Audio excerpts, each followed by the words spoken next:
प्यारे दोस्तों, आपका अपने YouTube channel Digvijay commerce classes पर स्वागत है। हम व्यावसायिक सांख्यिकी से संबंधित बिजनेस स्टैटिस्टिक्स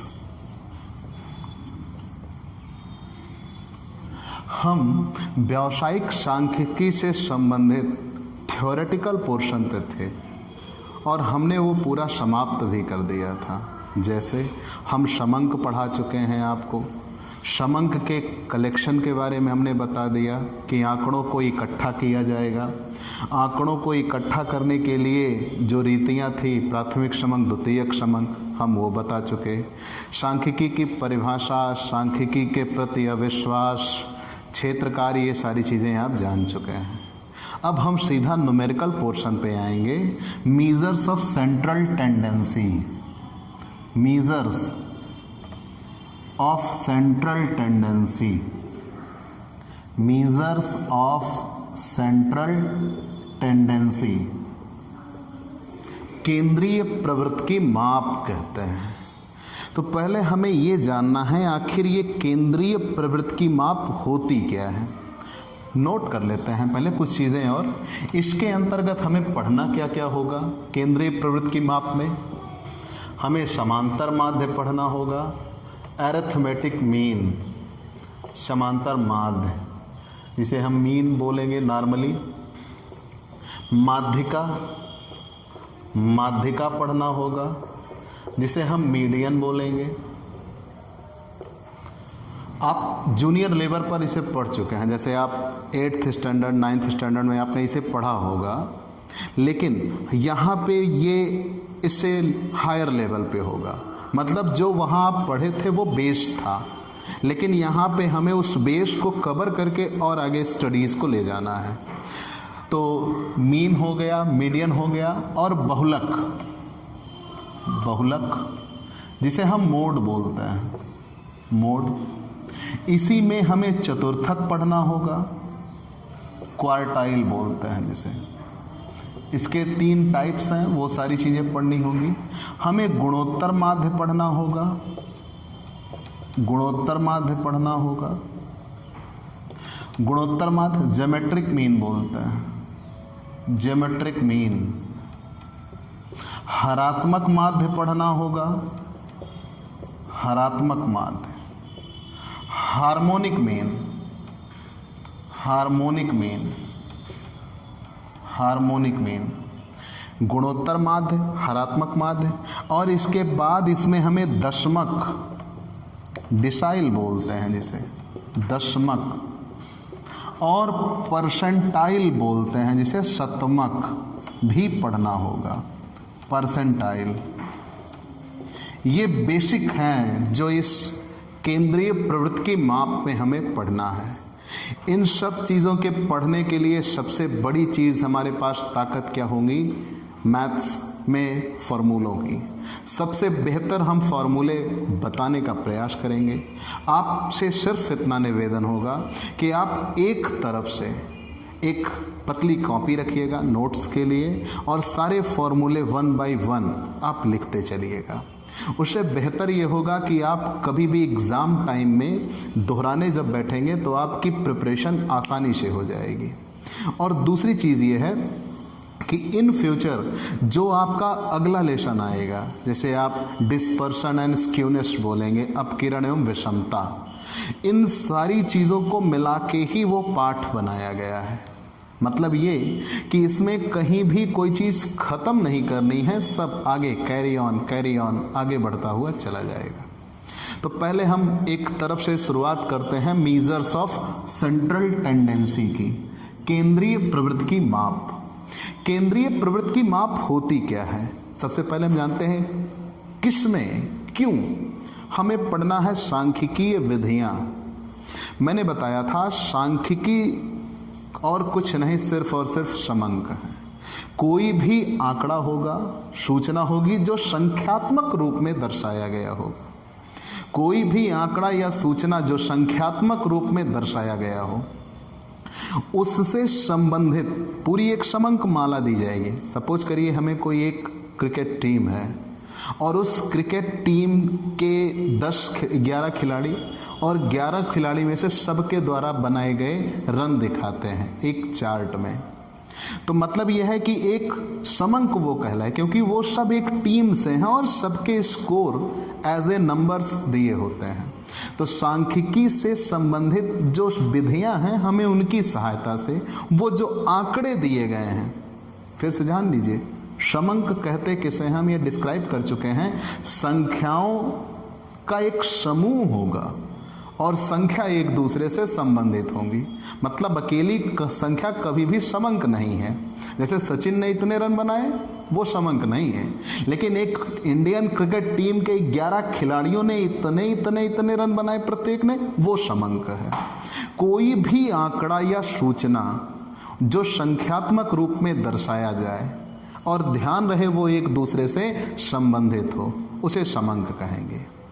और अगर हमें समंक मिल गया, मतलब वो आंकड़े मिल गए, तो उनसे हम कोई परिणाम जब हासिल करने के लिए आएंगे, तो जिनकी सहायता से हम उनसे कोई परिणाम हासिल करेंगे, वो सांख्यिकीय विधियां कहलाती हैं। जिनकी सहायता से हमें कोई परिणाम निकालना होगा, वो सांख्यिकीय विधियां कहलाती हैं। और उन्हीं विधियों को समेटे हुए ये पाठ है केंद्रीय प्रवृत्ति की माप, मेजर्स ऑफ सेंट्रल टेंडेंसी। मतलब एक समंक परिभाषित अगर इसे करें तो एक समंक माला दी गई होगी। समंक माला क्यों कह रहे हैं? क्योंकि संख्याओं का एक समूह होगा और संख्या एक दूसरे से संबंधित होगी। तो एक समंक माला दी गई होगी और उस समंक माला के पदों में से कोई एक पद ऐसा होगा जो पूरी समंक माला को नियंत्रित कर रहा होगा, उसका केंद्र बिंदु होगा। हमें उसी को मापना है, उसी की माप केंद्रीय प्रवृत्ति की माप कहलाती है।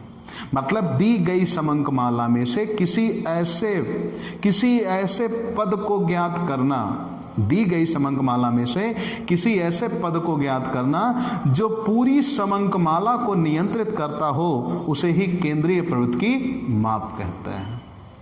चलिए, ये हमने जान लिया। लेकिन अगर हम केंद्रीय प्रवृत्ति की माप जान लिए, तो सबसे पहली चीज आप ये जानिए, केंद्रीय प्रवृत्ति की माप, केंद्रीय प्रवृत्ति की माप में जब आप आएंगे, दो तरीके के गणनाओं में आप इनको बांटेंगे। दो तरीके की गणनाओं में आप इनको बांटेंगे।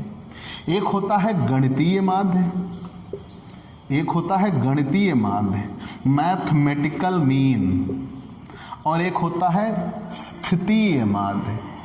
अगर हम केंद्रीय प्रवृत्ति की माप की बात कर रहे हैं, गणितीय माध्य और एक होता है स्थितीय माध्य। गणितीय माध्य को हम क्या कहेंगे? मैथमेटिकल मीन कह लीजिए। स्थितीय माध्य को आप क्या कहिएगा? सिचुएशनल मीन कह लीजिए। गणितीय माध्य में 3 चीजें आपको मिलेंगी। याद रखिएगा कि बुक में कंटेंट नहीं मिलेगा आपको। गणितीय माध्य में कितनी चीजें आपको मिलेंगी? 3 चीजें। सबसे पहला, एक तो समांतर माध्य होता है, दूसरा जिसे हम मीन कहते हैं या एरिथमेटिक मीन कहते हैं, दूसरा गुणोत्तर माध्य होता है, ज्योमेट्रिक मीन कहते हैं, और तीसरा हरात्मक माध्य होता है, हार्मोनिक मीन कहते हैं, हरात्मक माध्य होता है। और ये तीनों गणितीय माध्य होता है। अगर हम स्थितीय माध्य की बात करें तो वो माध्यिका होगी। माध्यिका स्थितीय माध्य में आती है और बहुलक स्थितीय माध्य में आता है। लेकिन हमें साथ ही साथ ये तो हमने जान लिया कौन गणितीय माध्य है और कौन स्थितीय माध्य है। फिर से जान लीजिए, अगर हम इनको तोड़ें, केंद्रीय प्रवृत्ति की माप में जो हमें मापें मिलेंगी जिनको हमें ज्ञात करना है, अगर उनको हम तोड़ें तो वो 2 टुकड़ों में टूटेगा। एक गणितीय माध्य होता है, माध्य की हम बात कर रहे हैं, एक गणितीय माध्य होता है और एक स्थितीय माध्य होता है। और गणितीय माध्य भी 3 टुकड़ों में टूटता है, एक समांतर माध्य, एक गुणोत्तर माध्य, एक हरात्मक माध्य, arithmetic mean, geometric mean and harmonic mean. और स्थितीय माध्य भी 2 टुकड़ों में टूटता है, एक मीडियन और दूसरा मोड। लेकिन कहाँ किसका इस्तेमाल किया जाता है? जैसे कहीं भी अगर हमें औसत निकालना हो, एवरेज, जैसे 10 लोगों की मजदूरी दी गई है, किसी कितनी है, दूसरे कितनी है, तीसरे कितनी है, औसत मजदूरी ज्ञात की गई है, उम्र दी गई है, आय दी गई है। मतलब जहाँ औसत अंक निकालने हो, जहाँ एवरेज की बात की जाएगी, उस जगह पे हम मीन निकालेंगे, अरिथमेटिक मीन निकालेंगे। और जहाँ कहीं वृद्धि दर ज्ञात करनी हो, जैसे वर्षा हुई तो यहाँ इतनी वर्षा रिकॉर्ड की गई, वहाँ उतनी वर्षा, जो आप सेंटीमीटर में रिकॉर्ड करते हो, इस प्लेस पे इतनी वर्षा हुई, उस प्लेस पे उतनी वर्षा हुई, ये आंकड़े दिखाए जाएंगे, बताइए कहाँ कितनी ज़्यादा वर्षा हुई। तो जब हम उस वृद्धि दर की बात करेंगे या किसी रेट की बात करें, यहाँ ये दाम इतने का, वहाँ उस बाज़ार में यही सामान उतने का, औसत वृद्धि कितनी हुई, तो जहाँ वृद्धि दर निकालना पड़ जाए वहाँ गुणोत्तर माध्य का प्रयोग किया जाता है। मतलब आप इसे कह लीजिए इंक्रीजिंग रेट निकालना पड़े, वहाँ पे हम गुणोत्तर माध्य का इस्तेमाल करते हैं। अगर हरात्मक माध्य की बात की जाए, हार्मोनिक मीन कहाँ इस्तेमाल होगा? जहाँ समय, दूरी, चाल, इनका इस्तेमाल करना पड़े। जैसे एक हवाई जहाज यात्रा करता है और एक रेलगाड़ी चलती है, इतने स्पीड से इतने किलोमीटर जा रही है, उनकी औसत निकालना है, तो वहाँ पे हमें हार्मोनिक मीन का प्रयोग करना होगा। मतलब आप कह लीजिए समय, टाइम, डिस्टेंस एंड स्पीड की बात की जाएगी, वहाँ पे हरात्मक माध्य निकालना होगा। अब बात आई स्थितीय माध्य की, जहाँ पे ईमानदारी, मतलब गुणों की बात की जाए, ईमानदारी, सुंदरता आदि अगर निकालना हो, वहाँ पे माध्यिका की बात की जाएगी। इसीलिए ये गुणात्मक में आ जाते हैं। जहाँ गुणात्मक पहलुओं का अध्ययन किया जाए, गुणात्मक बिंदुओं का अध्ययन किया जाए, वहाँ पे माध्यिका की बात की जाती है, गुणात्मक। और जहाँ पे पूर्वानुमान लगाया जाए, फोरकास्टिंग, जैसे मौसम विभाग से संबंधित या अन्य कहीं कोई भी पूर्वानुमान लगाने की प्रक्रिया हो, वहाँ पे बहुलक का इस्तेमाल किया जाता है। तो आपको मैंने ये बताया कि केंद्रीय प्रवृत्ति की माप कहते किसे हैं? दी गई समंकमाला में से कोई एक पद ऐसा होगा, कोई एक संख्या ऐसी होगी जो पूरी समंकमाला को नियंत्रित करता है। हमें उसी पद को ज्ञात करना है, उसी समंकमाला को ज्ञात करना है, वही केंद्रीय प्रवृत्ति की माप कहलाती है। अब केंद्रीय प्रवृत्ति की माप में अगर हम आए तो माध्य इसका धुरी मिलती है। अगर केंद्रीय प्रवृत्ति की माप आप किसी से कहो तो वही माध्य वाला, माध्य को अगर हम तोड़ें तो माध्य भी कितने टुकड़ों में टूट जाता है? 2। गणितीय माध्य, स्थितीय माध्य। गणितीय माध्य भी 3 टुकड़ों में टूट जाता है। एक तो समांतर माध्य, arithmetic mean, geometric mean and harmonic mean. Arithmetic mean for average हम वैल्यूएट करते हैं, जहां कहीं एवरेज निकालना हो, और इंक्रीजिंग रेट अगर हमें फाइंड आउट करनी है, वहां हम ज्योमेट्रिक मीन का इस्तेमाल करते हैं। और जहां कहीं टाइम, डिस्टेंस, स्पीड से रिलेटेड क्वेश्चंस पूछे जाएं, वहां हमें हार्मोनिक मीन निकालना होता है। और अगर कहीं गुणात्मक पहलुओं की, जैसे हमारी प्रेफरेंसेस क्या होती है, हमारी आदतें क्या होती है, सुंदरता, इन सब चीज़ों को अगर निकालना पड़े, फेयरनेस आदि को, तो वहाँ पे हम मीडियन का इस्तेमाल करते हैं। और मोड का इस्तेमाल उस जगह पे किया जाएगा जहाँ पे पूर्वानुमान किया जाए। मतलब जहाँ कहीं फोरकास्टिंग आए, वहाँ पे बहुलक का इस्तेमाल होगा। चलिए हम आगे बढ़ते हैं। मुद्दा ये निकल के आया कि समंकमाला दी होगी। अगर समंकमाला दी है, समंकमाला दी है, तो उस समंकमाला से संबंधित आप इसे नोट कर सकते हैं, स्क्रीनशॉट ले सकते हैं, हम मिटाते हैं। चलिए,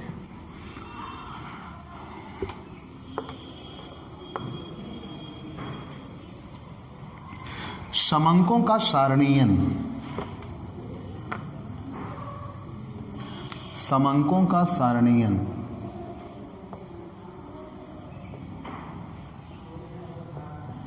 समंकों का सारणीयन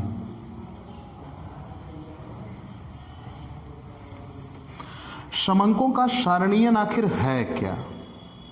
जब तक आप इसे नहीं पहचान पाएंगे, आगे परीक्षा की दृष्टि से तकरीबन मान के चलिए 80% एग्जाम इस पर निर्भर होगा। अगर आपने समंकों का सारणीयन सही से नहीं पहचाना तो आप किसी भी सवाल के लिए सही फॉर्मूला इस्तेमाल नहीं कर पाइएगा, और जब तक सही फॉर्मूला इस्तेमाल नहीं होगा सही रिजल्ट नहीं पाइएगा। तो सबसे पहली पहचान तो यह है कि हम सारणीयन पहचाने कैसे दिया गया होगा। तो अगर हम इसको जानना चाहें तो सबसे पहले हमें श्रेणी जानना पड़ेगा।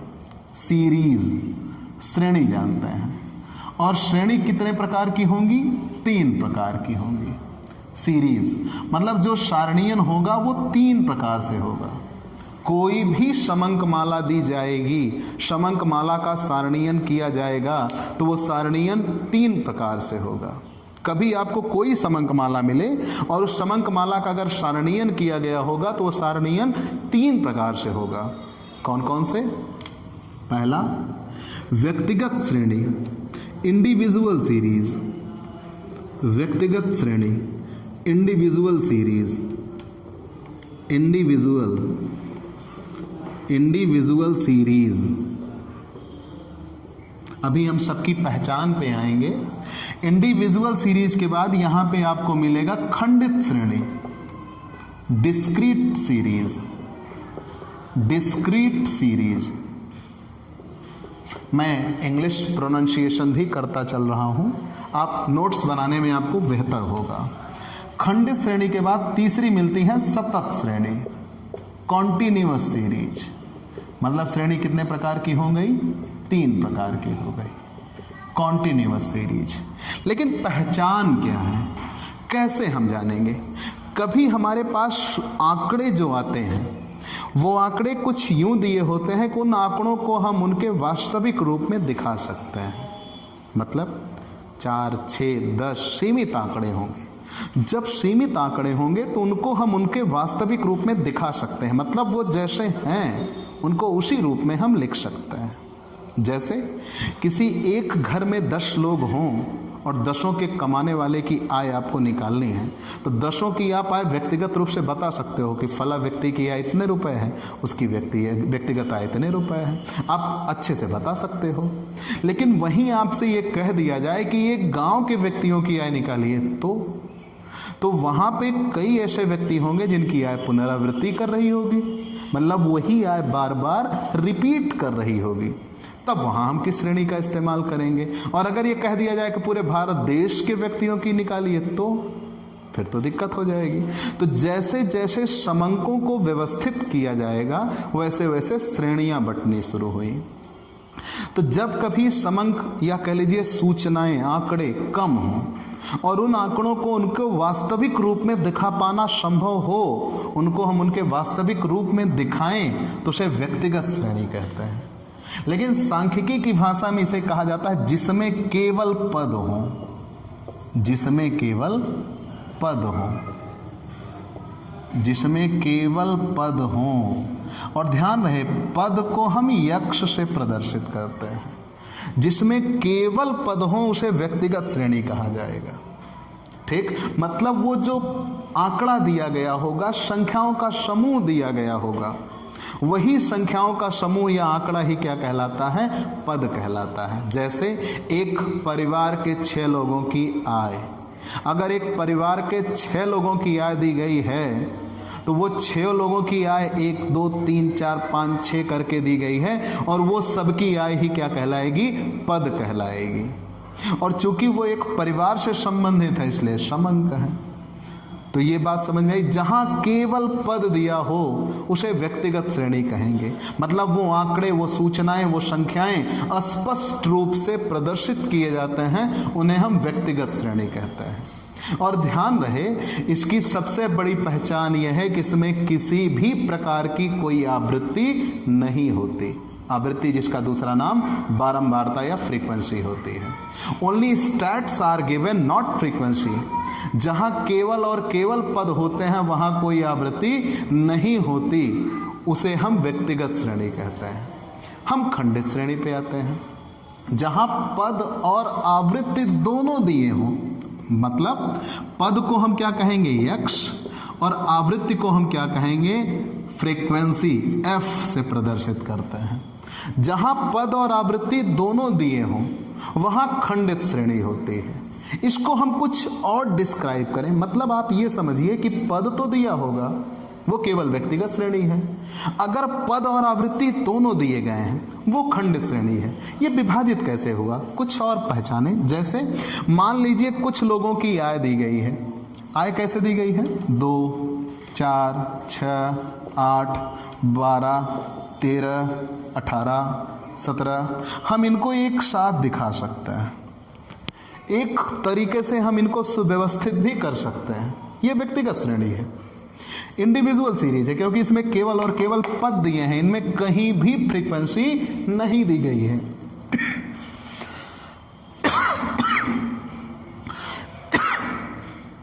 और जहां कहीं पद के साथ आवृत्ति भी दी जाए, वहां खंडित श्रेणी आएगी। कैसे? मान लीजिए यही कुछ यूं दिया गया हो, 2 5 बार, 4 3 बार,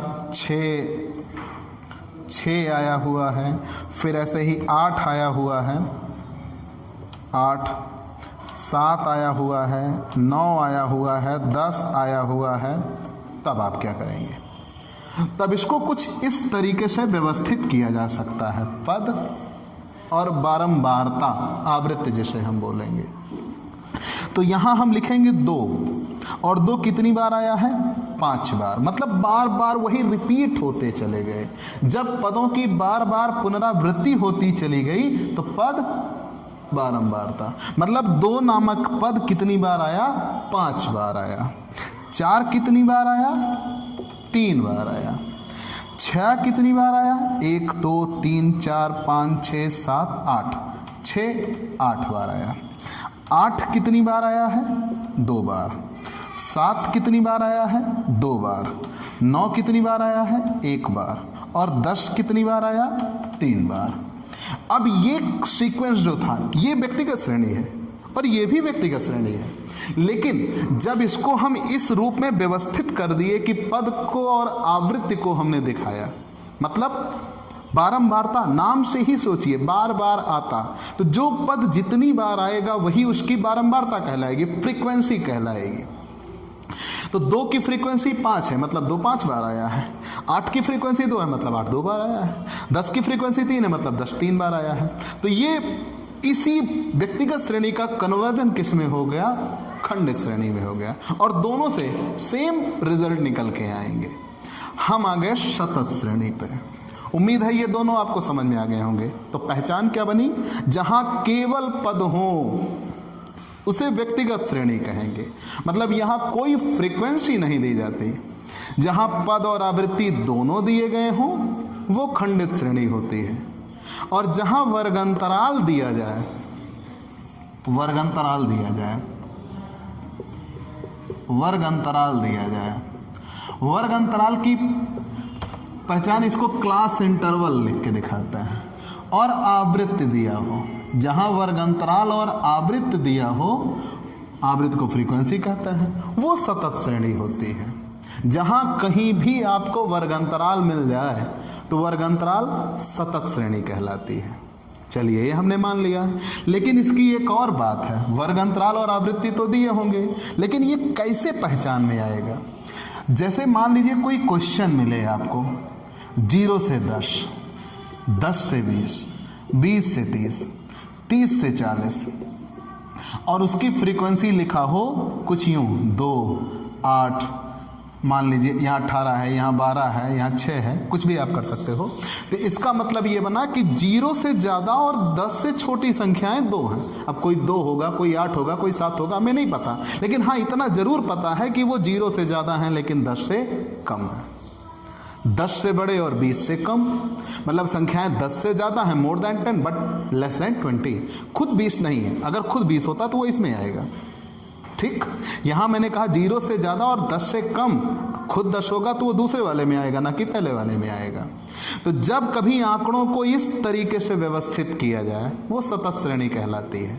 मतलब ये कि आंकड़े जब कभी रिपीट हो तब तो हम खंडित श्रेणी का इस्तेमाल करते हैं, लेकिन जहां कहीं बहुत ज्यादा क्रमांक बढ़ जाए और वो रिपीट ना हो लेकिन लगभग एक दूसरे से मिलते जुलते हो, तो वहां पे हम सतत श्रेणी का इस्तेमाल करते हैं और एक ग्रुप के हिसाब से उसको बांट देते हैं कि 0 से 10 के बीच में इतना, 10 से 20 के बीच में इतना। सोचिए, आप एक परिवार की आय निकालनी हो, 2 परिवार की आय निकालनी हो तो आप व्यक्तिगत श्रेणी का इस्तेमाल करते हो। गांव भर की आय निकालनी हो तो शायद आप खंडित श्रेणी का इस्तेमाल कर लोगे, चलो रिपीट हुआ तो दिखा लेंगे।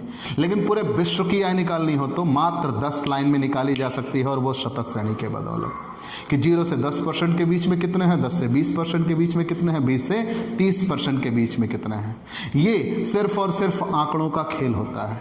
तो मैंने कहा ये सारणीयन हुआ कि जहां केवल पद दिया हुआ वो व्यक्तिगत श्रेणी, जहां पद और आवृत्ति दोनों दिए हुए वो खंडित श्रेणी, और जहां वर्गंतराल और आवृत्ति दिया हुआ वो सतत श्रेणी। लेकिन इसकी एक पहचान और भी है, जहां कहीं क्वेश्चन में से कम लिखा हुआ मिले, लेस देन, जो आगे अगली सीरीज में आप हमसे पढ़ेंगे, से कम, जैसे 10 से कम, 20 से कम, 30 से कम, और उनकी फ्रीक्वेंसीज दी गई होंगी, वहां पे भी सतत श्रेणी होती है। लेस देन, इसके पूरे रूल हैं, वो आगे मिलेंगे, हम समझाएंगे। हाल फिलहाल आप इतना जानते रहे, जहां से कम करके क्वेश्चन लिखा हो इसे खुला सिरा कहता है। खुला सिरा क्यों कहते हैं? क्योंकि ये कहीं भी जा सकता है। 10 से कम, वो उसकी अगली सिचुएशन डिपेंड करेगी कि वो कितना जाएगा, इसीलिए इसको खुला सिरा कहा जाता है। ऐसे ही आ जाए से अधिक, तो जहां से अधिक लिखा हो वह भी सतत श्रेणी ही होगी। और जहां मिड वैल्यू दिया हो, मध्य मूल्य, मिड वैल्यू दिए हो, लेस देन दिया हो, मोर देन दिया हो और मिड वैल्यू दिया हो, तो यहां सब सतत श्रेणी ही होती है। तो अगर हम पूरे की पहचान करें तो कोई भी क्वेश्चन हमें मिलेगा तो सबसे पहले हमें यह देखना होगा कि वो श्रेणी कौन सी है। आगे आने वाले कम से कम 500 क्वेश्चन ऐसे होंगे बेटा जिसमें पहली चीज हमें यह डिसाइड करना होगा श्रेणी कौन सी है। तो सबसे पहले हमें यह डिसाइड करना होगा श्रेणी कौन सी है। और श्रेणियां कितने तरीके से बांटी गई हैं? 3, व्यक्तिगत श्रेणी, खंडित श्रेणी, सतत श्रेणी। व्यक्तिगत श्रेणी की पहचान है जिसमें केवल पद होते हैं और पद को हम यक्ष से दिखाते हैं। खंडित खंडित श्रेणी की पहचान यह है जिसमें पद और आवृत्ति का ही दूसरा नाम बारंबारता है, दोनों दिए हों, वो खंडित श्रेणी होती है। और सतत श्रेणी की पहचान यह है जिसमें वर्गंतराल और आवृत्ति होते हैं, वो सतत श्रेणी। लेकिन ध्यान रहे, जहां कहीं से कम लिखा हो, से अधिक लिखा हो या मिड वैल्यू दिया हो, वह भी सतत श्रेणी ही होती है। समंकों के सारणीयन में आपको ये ध्यान देना है, अगर कहीं सीरियल नंबर लिखा मिले, रोल नंबर, सीरियल नंबर, क्रम संख्या, तो उससे आपसे कोई लेना देना नहीं होगा। चलिए, सतत श्रेणी भी 2 प्रकार की होती है, कॉन्टिन्यूअस सीरीज भी 2 प्रकार की होंगी। सतत श्रेणी 2 प्रकार की होगी। एक समावेशी श्रेणी कहते हैं, इंक्लूसिव सीरीज, समावेशी श्रेणी, इंक्लूसिव सीरीज। और एक अपवर्जी श्रेणी अपवर्जी होती है, अपवर्जी श्रेणी, एक्सक्लूसिव कहते हैं इसे। एक समावेशी होगी और एक अपवर्जी होगी, एक्सक्लूसिव, समावेशी और एक अपवर्जी। 2 तरीके की आपको श्रेणियां भी मिल जाएंगी। सतत श्रेणी कितने टुकड़ों में टूट जाएगी? 2 टुकड़ों में टूट जाएगी। पहले हम पहचान जानते हैं, पहचान जान लेने के बाद फिर हम एक तरफ से फॉर्मूले पर आएंगे। जब कभी समावेशी श्रेणी मिले तो समावेशी की पहचान ये होगी कि जैसे क्लास इंटरवल दिया होगा 0 to 9 या 10 to 19 लिख देते हैं, ज़्यादा समझने में आएगा आपको। 10 to 19, 20 to 29, 29 के बाद ये 30 to 39 और 40 to 49, 50 to 59। एक्सक्लूसिव सीरीज की पहचान ये है कि जैसे 10 to 20, 20 to 30, 30 to 40 and 40 to 50, 50 to 60, ऐसा। अब आपको देखने से ये लग रहा होगा कि दोनों में कुछ डिफरेंस दिख रहा है। डिफरेंस ये दिख रहा है, ये बेटा ये L1 कहलाता है और ये L2 कहलाता है। ऐसा नहीं है कि L1 इधर प्लेस होता है, L2 इधर प्लेस होता है। क्लास इंटरवल की जो लोअर लिमिट होती है उसे L1 बोलते हैं और जो अपर लिमिट होती है उसे L2 बोलते हैं। मतलब वो क्लास इंटरवल जो बना, तो जहां से वो चलेगा और जहां तक जाएगा ये लोअर लिमिट और ये अपर लिमिट, मतलब इसमें 10 से नीचे वाली संख्या नहीं आएगी, तो 10 इसकी लोअर लिमिट हो गई, और 19 से ज़्यादा नहीं जाएगी तो वो अपर लिमिट हो गई। L1 L2 L1 L2 L1 L2 L1 L2 L1 L2 ऐसा। तो जब पहले क्लास इंटरवल का L2 दूसरे क्लास इंटरवल का L1 ना हो, यहाँ बात कर रहे हैं हम, जब पहले क्लास इंटरवल का L2 दूसरे क्लास इंटरवल का L1 ना हो, तब उसे हम इंक्लूसिव सीरीज कहते हैं, इंक्लूसिव सीरीज कहते हैं। और जब कभी ऐसा हो कि पहले क्लास इंटरवल का L2 दूसरे क्लास इंटरवल का L1 हो, तो उसे एक्सक्लूसिव सीरीज कहते हैं। दोनों में डिफरेंस समझ में आया? फिर सुन लीजिए, जब कभी क्वेश्चन ऐसा दिया हो कि पहले क्लास इंटरवल का L2 दूसरे क्लास इंटरवल का L1 ना हो, उसे इंक्लूसिव सीरीज कहा जाएगा। और जब कभी ऐसा हो कि जब पहले क्लास इंटरवल का L2 है वो दूसरे क्लास इंटरवल का L1 हो जाए, उसे एक्सक्लूसिव सीरीज कहते हैं। ध्यान रहे बेटा, कोई भी क्वेश्चन इंक्लूसिव सीरीज में सॉल्व नहीं होगा, इतना याद रखिएगा, और कोई भी क्वेश्चन एक्सक्लूसिव में ही सॉल्व होंगे, ये इतना तो हमने मान लिया। अब लेकिन एक प्रश्न बना कि अगर इंक्लूसिव में है तो क्यों नहीं सॉल्व होगा? क्योंकि आपने पढ़ा है समंक की पहचान, परिभाषा, विशेषता, कि संख्याओं का तो समूह होगा और संख्याएं एक दूसरे से संबंधित होती हैं। यहाँ संबंध नहीं दिखता, जहाँ से पहला चलना छोड़े दूसरा वहीं से चलना प्रारंभ कर दे, तब उनके संबंध की बात बनती है। इसलिए समावेशी श्रेणी में कोई भी क्वेश्चन सॉल्व नहीं किए जाते। हाँ, वो मैथमेटिकली पॉसिबल है कि हम केवल अरिथमेटिक मीन निकाल सकते हैं, लेकिन आदतें अच्छी हमेशा डालिए। तो आप ये मान के चलिए, कोई भी चीज़ इंक्लूसिव सीरीज में हल नहीं होगी, हमें उसको किस में कन्वर्ट करना पड़ेगा? एक्सक्लूसिव में। तो अगर कोई भी क्वेश्चन इंक्लूसिव में दिया है तो हम उसे एक्सक्लूसिव में कन्वर्ट करेंगे। तो इंक्लूसिव को एक्सक्लूसिव में बदलेंगे कैसे? जब कभी इंक्लूसिव को एक्सक्लूसिव में बदलना पड़े, समावेशी को अपवर्जी में बदलें, तो रूल है, वो आप लिख सकते हैं, नोट कर सकते हैं, और हम यहाँ लिख रहे हैं, समावेशी से अपवर्जी में बदलना, समावेशी से अपवर्जी में बदलना, समावेशी से अपवर्जी में बदलना।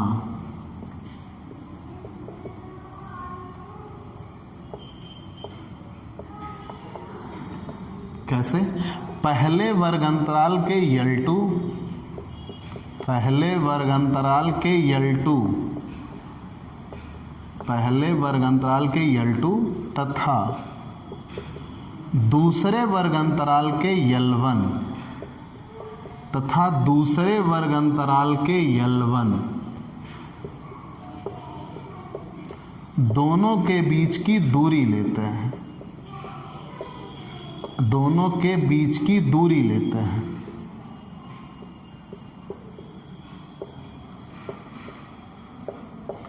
उस दूरी का आधा करते हैं, उस दूरी का आधा करते हैं। आधा हिस्सा L1 से घटा देते हैं, आधा हिस्सा L1 से घटा देते हैं,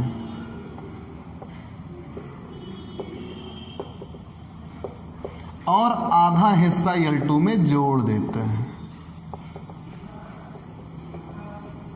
और आधा हिस्सा L2 में जोड़ देते हैं। अब आइए पहचानते हैं कैसे। मैंने यहाँ जो नियम लिखा उसे अप्लाई करके दिखाते हैं। तो यहाँ ये कहा गया समावेशी से अपवर्जी में बदलना। समावेशी से अपवर्जी में बदलने के लिए मैंने नियम लिखा, पहले वर्ग अंतराल। चलो ये थोड़ा इसे सही कर लेते हैं भाई, ताकि आपको समझने में आसानी हो। हमें समावेशी से अपवर्जी में बदलना है। और एक बात याद रहे, अपवर्जी की पहचान ये है कि पहला जहाँ से चलना छोड़े, मतलब पहले का L2 दूसरे का L1 हो। मैं ये नहीं कह रहा कि ये सीरीज अब इस रूप में आ जाएगी, हाँ वो एक्सक्लूसिव हो जाएगी।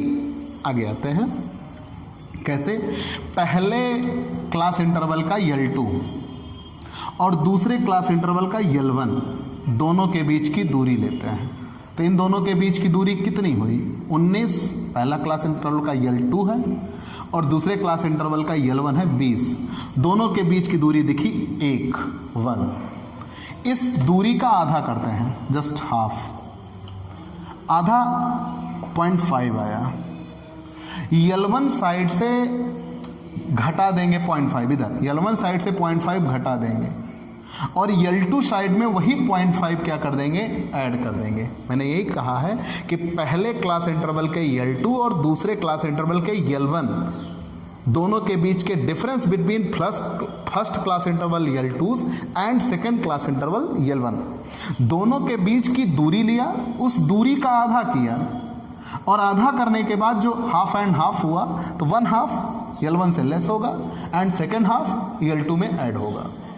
चलिए इतना भी जान लिया। अब यहाँ आते हैं, जब हम इसको कन्वर्ट करेंगे तो कैसा होगा? कन्वर्ट करने के बाद कुछ यूँ बनेगा, 10 L1 है तो L1 से घटाना है, तो जब 10 से 0.5 लेस करेंगे तो कितना आएगा? 9.5। और अगर 19 है L2 तो उसमें ऐड करेंगे तो कितना आएगा? 19.5। 20 है, अगर 20 से हम लेस करेंगे तो कितना आएगा? 19.5। और अगर 29 में ऐड करेंगे तो 29.5।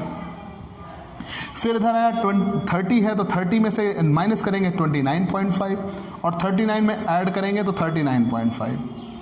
इधर 40 है, 40 के लिए 39.5 लेस कर दिया, 40 से हमने 0.5 लेस कर दिया। मतलब ये आपके समझने के लिए हाल फिलहाल आज मैं यहाँ लिख रहा हूँ, सब में से माइनस हो जाएगा 0.5, सब में से माइनस हो जाएगा 0.5। ऐसा क्यों हुआ? क्योंकि दोनों के बीच का अंतर लिया, उस अंतर का आधा किया, आधा हिस्सा L1 से घटा दिया और आधा हिस्सा L2 में जोड़ देंगे। इधर 0.5 प्लस हो जाएगा, इधर 0.5 प्लस हो जाएगा। अब जब इतना मिला आपको तो यहाँ देखिए ये जो सीरीज बन के आई, ये सीरीज किस में है?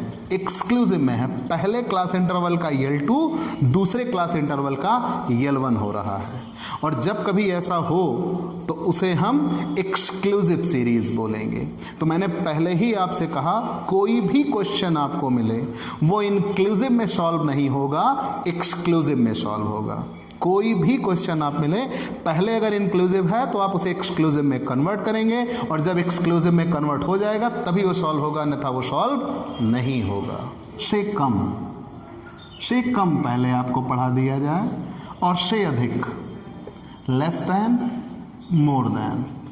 लेस दैन किसे कहते हैं और मोर दैन किसे कहते हैं जान लीजिए, प्रॉब्लम सॉल्व हो जाएंगी तो सवाल लगाने में आगे आसानी होगी। लेस दैन किसे कहेंगे? जैसे कोई क्वेश्चन दिया हो 10 से कम, 10 से कम, 20 से कम, 30 से कम, 40 से कम, 50 से कम, ऐसा। और यहाँ कहीं क्वेश्चन दिया हो 10 से अधिक, 20 से अधिक, 30 से अधिक, 40 से अधिक, 50 से अधिक, तो यहाँ फ्रीक्वेंसी कुछ यूँ दी जाएंगी, 2, 8, 12, 16 या कह लो 18 कह लो और 28 कह लो, ऐसा। यहाँ कुछ ऐसा दिया जाएगा, मान लो 28, 18, 6, 2, 0, ऐसा कुछ दिया जाएगा। दोनों में आपको अंतर दिख रहा होगा। अंतर यह है कि हम यहाँ देख रहे हैं तो अप अप अप बढ़ते जा रहे हैं, वहाँ हम देख रहे हैं तो डिक्रीज डाउन होते चले जा रहे हैं। लेकिन ये चीज़ें हैं क्या, पहले इसे डिस्क्राइब करते हैं। तो कहीं भी अगर आपको क्वेश्चन मिले लेस दैन, से कम, तो से कम की पहचान आप ये करिए, भाई लिखा होगा लेस दैन, से कम, या कहीं कहीं से लिखा रहता है अप टू। अप टू मतलब होता तक, जैसे up to 10, up to 20, up to 30, तो वहाँ भी लेस दैन ही इस्तेमाल करते हैं। लेस दैन लिखा हो, विलो लिखा हो, से कम लिखा हो, अप टू लिखा हो, सब एक ही फॉर्मूले होंगे, एक ही रूल लगेगा। तो से कम में हम इसे पहला चीज़ ये है कि हमें क्लास इंटरवल कन्वर्ट करना होगा, और जब ये क्लास इंटरवल कन्वर्ट हो जाएगा तो फ्रीक्वेंसी टूट जाएगी। कैसे, आइए बताते हैं। हम इनके शब्द पर आते हैं। लिखा होगा 10 से कम, सेंटेंस पढ़िए और अप्लाई करिए। 10 से कम तो 10 से कम क्या, व्हाट? तो 10 से कम, तो 10 से कम मतलब हम इधर आएंगे कि उधर जाएंगे? देखिए देखिए, 10 से कम तो हम इधर आ रहे हैं, मतलब पीछे हटेंगे, लेकिन कितना?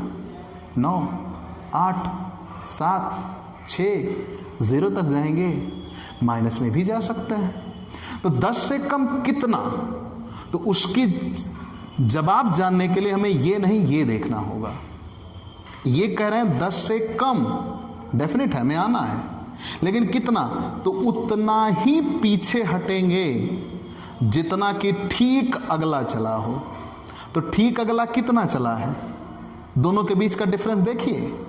तो ठीक अगला कितने कदम चला है? 10 कदम। तो जब ठीक अगला 10 कदम चला है, इससे इसके बीच का गैप कितना है? 10। तो यहां से हम ठीक पीछे कितने कदम हटेंगे? 10। जब 10 से 10 कदम पीछे हट गए तो कहां पहुंच गए? 0 पे। लेकिन आपके समझने के लिए बताते हैं, अगर यहां 15 होता तो ये 10 से कितने कदम आगे आते? 5 कदम आगे आते तो 15 मिलता। तो 10 से जब हम पीछे हटते तो कितने कदम पीछे हटते? 5। तो यहां हमें क्लास इंटरवल बनाना पड़ता 5 से 10। तो से कम में क्लास इंटरवल बनाने का नियम यह होता कि हम उतना ही पीछे हटते हैं जितना आगे बढ़े हों। सीधा क्लियर कॉन्सेप्ट, आप ये मेरी लाइन याद रखना, उतना ही पीछे आएंगे जितना आगे बढ़े हों। जैसे हमने कहा 10 से हम कम पीछे हटे, कितना पीछे हटेंगे? ठीक उतना जितना आगे बढ़े हों। अगले के लिए क्या होगा? 10 से कम हो गया 0। अब कह रहे हैं 20 से कम, तो 20 से कम तो 10 में भी हम जा सकते थे, 9, 8, 7, 6 भी जा सकते हैं, लेकिन चूंकि हम 10 तक बना चुके हैं तो अगला क्लास इंटरवल 10 से 20 होगा। फिर आगे हम 30 से कम, तो चूंकि हम 20 तक बना चुके हैं तो अगला क्लास इंटरवल क्या होगा? 20 से 30। फिर ऐसे 40 से कम, तो 30 तक तो हम जा चुके हैं तो अगला 30 से 40। 50 से कम तो हम 40 तक तो चल चुके हैं, 40 से 50। तो से कम का नियम यह बना कि हम उतना ही पीछे आएंगे जितना आगे बढ़े हों। मान लिया। लेकिन अब इसमें फ्रीक्वेंसी कैसे एडजस्ट होगी? आपको एक, चलो ये तो ठीक है, आपको हम एक क्वेश्चन समझाना चाहते हैं और शायद आप मेरी बात समझ जाइएगा तब, और बेहतर तरीके से समझ आएंगे।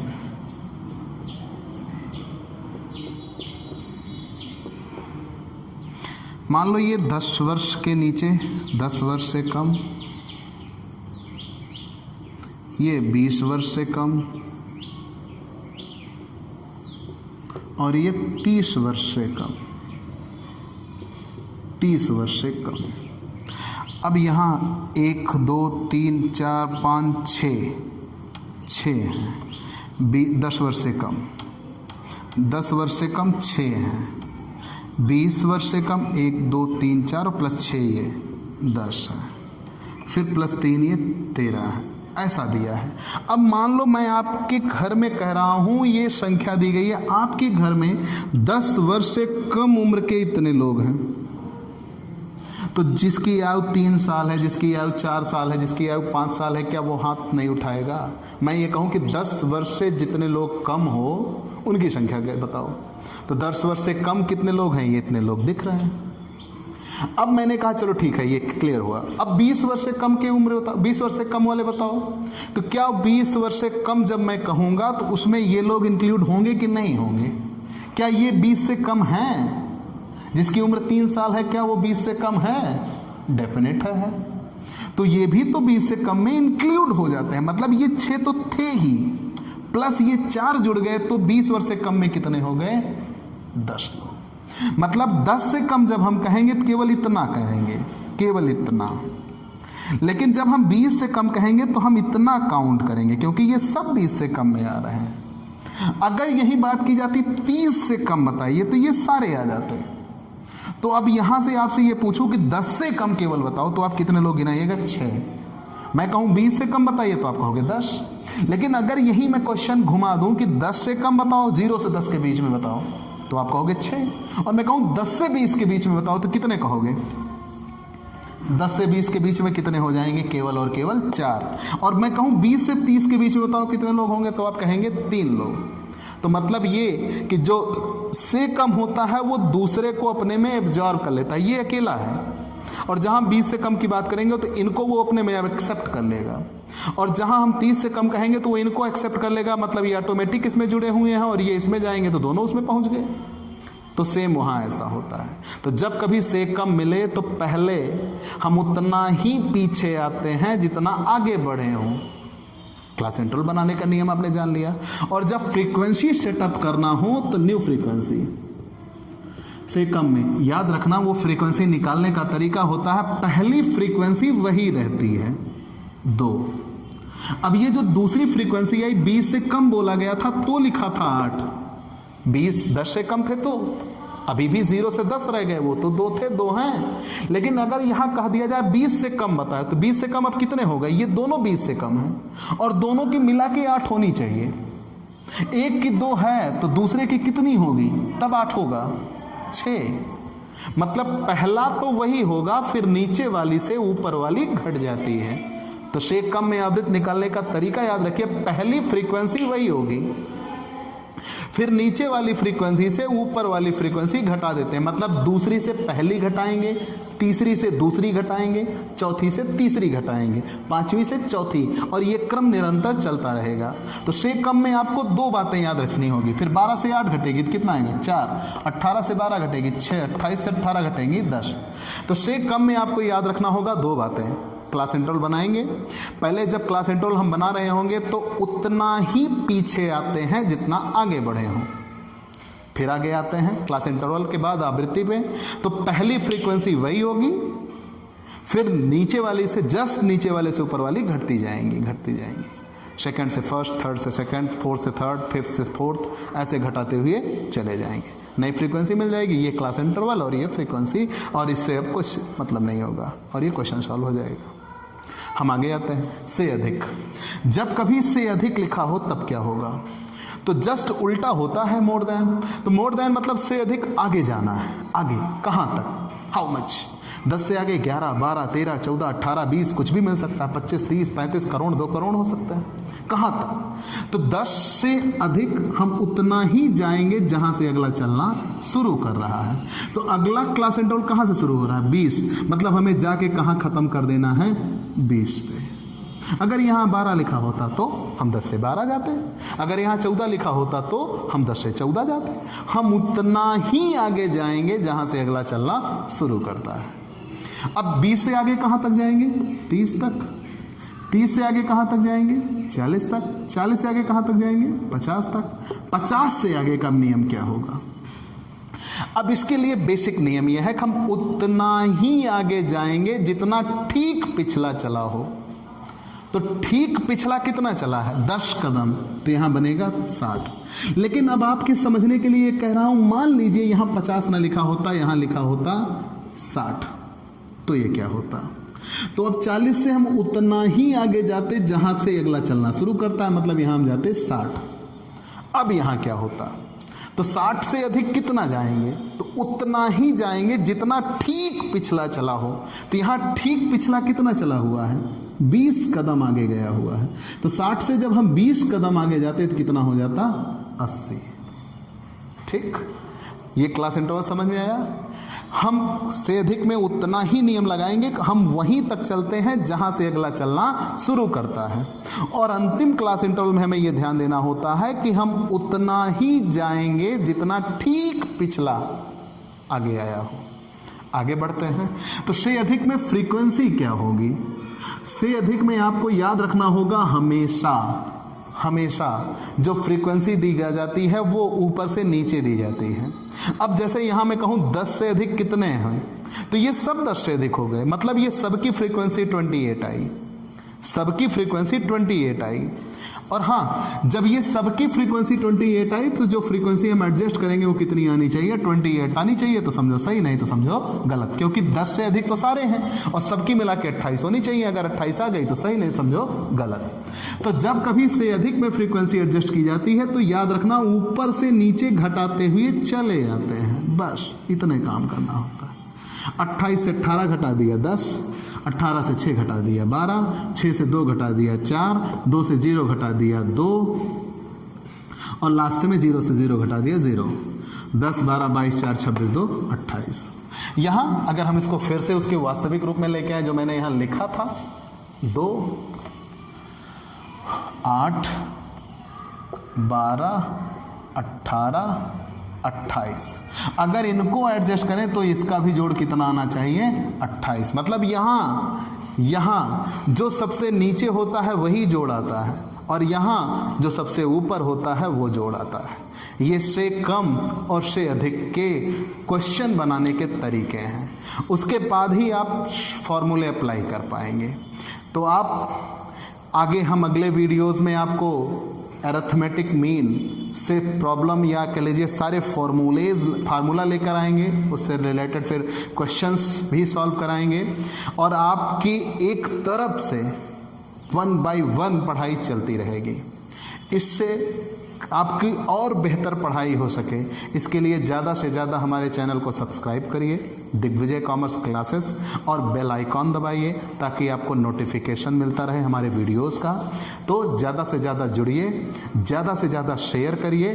जितना आप शेयर करेंगे आपकी पढ़ाई उतनी ही बेहतरीन होगी। तब तक के लिए बाय बाय।